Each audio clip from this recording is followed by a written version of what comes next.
negative 90 divided by 5 times negative 3 plus 5 plus 4. Remember for a problem like this to use GEMDAS. You use GEMDAS in 5th grade. G stands for grouping symbols, E stands for exponents, multiplication and division go from left to right, and so does addition and subtraction. The first thing I like to do is make a plan of what operation I'm going to do first.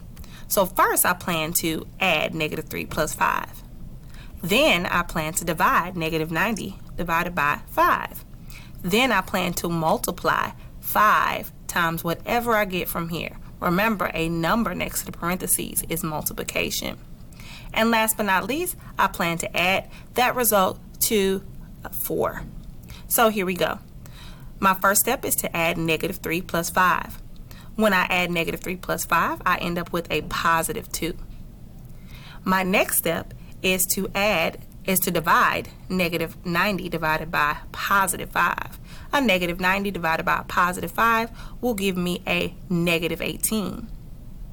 My next step is to multiply whatever I got from here to whatever I got from what's in the parentheses, which is negative 18 times a positive 2.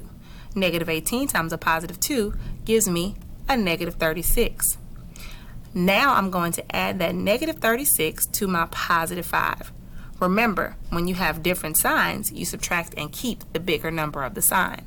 Negative 36 plus 4 gives me a negative 32. Your answer is negative 32.